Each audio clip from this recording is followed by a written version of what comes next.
There we go. Fist me. Here we go. Bit of wheel spin there. Oh, this thing is fast, but it's struggling for traction. Okay, let's see what we've gotten. 0 to 100 in seconds. Hey guys, check this out. We are here with the facelifted Cupra Leon, not just any Leon, because they make a hatch. We've been getting the hatch, right? Not the facelift, but we've been getting the hatch. This one here, it's called a sports tourer or a bloody wagon. That's right, wagons are not dead. Eat your heart out, wagon haters. Today I'm going to take you for a full review of the 2025 facelifted Cupra Leon, what you can expect when this thing lands in Australia. Obviously, I'm in Espanol right now, Spain. You can tell by this random village that looks like a castle. I'll take you for a full exterior tour of the Cupra Leon. We're going to check out its interior, what's new, also its practicality, because it's a wagon. It's a bloody family wagon. Then we're going to launch this thing. We're going to see just how fast it is from 0 to 100 kilometers an hour. We're going to drive it. I'll tell you all about all of the new powertrains because they've essentially all just changed. And then I'll give you my final thoughts. Should you buy a Cupra Leon sports tourer wagon thing? Let's get into it. Alrighty, let's talk first about price. You can get into a Cupra Leon for $45,990 before on-road costs. However, that is the pre-facelift. We don't actually know what this is going to start at, but we expect it to be about $2,000 to $4,000 more expensive than before. And if you wanted to go for the top of the range, the VZE, which is actually what we have here, the plug-in hybrid, or the VZX, and by the way, new powertrains throughout all of these models, and I'll come back to that when we drive it, but that will set you back about $61,690 before on-road costs. So yes, that's not cheap, but you get a lot of performance, as you'll see. Let's talk about the looks because it's completely different. It's almost unrecognizable. I love these headlights here. You've got these 3 little triangles in there, very bright LED lights. You'll notice that it now looks like the Cupra Formentor and the Tavascan and Terramar. So this is the new design language, and I think it looks really good for it. Got the Cupra badge here. We've got this like matte green paint. It actually looks pretty special. You have real aero here to streamline air down the sides and a massive new grille. Frankly, it's unrecognizable and I love it for it. I think it looks really good. Let's check out the side. Okay, so it's hard to get this whole thing in frame because it's so big, but let's talk about the side. You've got these 19-inch wheels here. It's a new design, copper finish to them, wrapped in some Bridgestone tires, which are actually pretty good. Here you'll find your charge port. So this now gets 50 kilowatt DC fast charging. It's got a more dense 19.8 kilowatt hour battery. And so that means not only are you going to be getting about 100 kilometers of real world range, on electric only, of course, it also means that you can charge it up a lot faster than you could before. So pretty massive technology gains, essentially doubling its electric only range. You can see these carbon fiber mirrors, no 360 camera here though. I wonder if we'll get it in Australia. You have no tinted privacy glass either. Again, that might actually come to Australia with some roof rails up top, keyless entry and go, of course. And otherwise, it's a big, long hatchback. This thing rides on a longer wheelbase and therefore has more space in the second row. Let's check out the bum. So what about the derriere of this wagon? Well, I do like the spoiler. It's a little bit bulbousy to me. I don't know if I love the way it looks, but looks are subjective, so I'll eat that one. You got the triangles here and the badge there that lights up too. That's pretty cool. Cupra is spelt out there. And then down the bottom is a aggressive diffuser with aggressively fake exhausts. But I do really like the way that looks. And I'm just glad that we can still have a cheapish wagon. That's awesome. Let's talk about what it can fit in its bum. Oh, wait, where's the boot release? Well, it's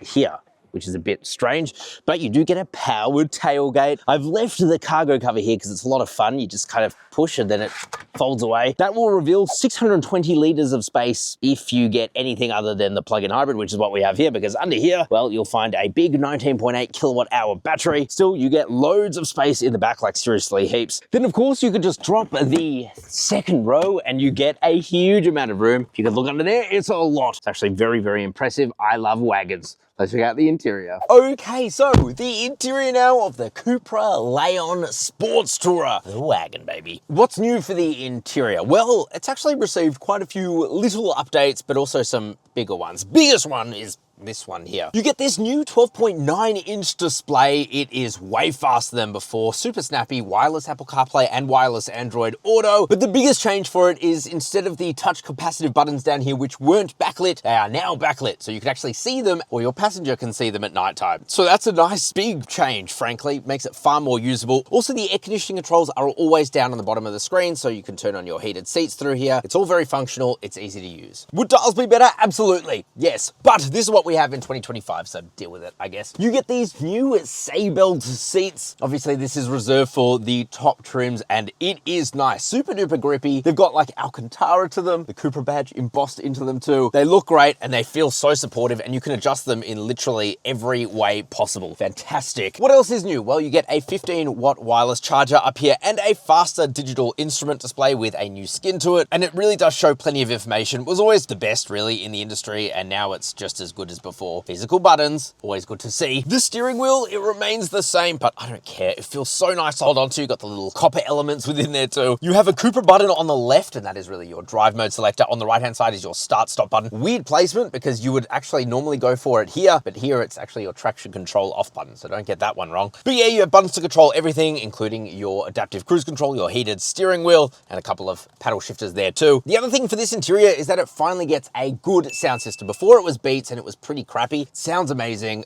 Yeah, highly recommend. Don't know what kind of spec we have yet in Australia. Whatever it is, make sure you get it with the Sennheiser sound system because it does sound so good. Design otherwise remains very similar. So soft touch materials in a lot of places. You've got stitching up here on the dash. You've got this metal looking effect here. And at the end of the day, it is still a Volkswagen Group product. So it is very practical. You have a massive glove box here. You have a couple of cup holders, 2 storage areas here. You can lift up your center armrest, slide it however you want it. And inside you have lots of space with a 12-volt socky wocky. Massive door bins, seriously huge. And it really is just a very nice place to sit. I've enjoyed my time driving this thing around a lot. Not to mention, shout out, panoramic sunroof. Awesome. Let's check out the back seats. Okay, so back seats now of the Leon Sports Tourer. Let's talk about the amount of space I have in here because it is phenomenal. 5'11", my seat is in my normal driving position. Got so much leg room. Toe room is great too, despite these seats. I'll talk about them in a second. What do I want to say about these seats? Well, they look epic from the back. They've got this, I don't know if it's real carbon or carbon effect. It looks like real carbon to me. Apparently these seats are very expensive for Cupra to option, but they do just look fantastic. So nice. You do lose your map pockets, but who cares when you have a carbon fiber seat to look at, and you get plenty of headroom too. We have a 3rd zone of climate control, a couple of air vents, 2 USB-C ports. Quality definitely takes a little hit back here, but this is all nice and soft, and the seats too. So it's the same Seibelt material as up front, super duper grippy, feels very nice. Pull down your center armrest. You got 3 cup holders, including a little one for an energy drink. Pull that down. You have a ski pass through as well. So very German for a Barcelona car, or Spanish. Yeah, I am super duper impressed with the interior of this. It is pretty much the exact same as the Formentor, but who cares? They're both awesome. And by the way, if you want to buy one of these or any new car, make sure you check out carsource.com/buy. I have a dedicated team of car buyers who are out there to get you the absolute best price on your next new car. We have thousands of dealers who we literally make fight to get you the best price possible. And best of all, because it is a fixed fee for the dealer, not you, it's free for you. We go in the hardest to get you the best price possible. So if that sounds good to you, and it definitely should, make sure you check out carsource.com/buy when you want to buy one of these or any new car. At least when it arrives in Australia. Let's launch it. Okay, now it's time to launch the Cupra Leon Sports Tourer. So we're gonna come to a stop. We're gonna put the car into Sport ESC. Now we gotta floor it. Fist me. Here we go. Bit of wheel spin there. Oh, this thing is fast, but it's struggling for traction. Okay, let's see what we've gotten. 0 to 100 in 6.99 seconds. So not quite as fast as a Formentor, but considering it's bigger and heavier, I'd say that's pretty good. Alrighty, let's drive this thing normally. Alrighty guys, driving the Cupra Leon Sports Wagon. Let's see if this long wheelbase has anything to do with handling. In Cupra mode, here we go. Oh yeah. Oh.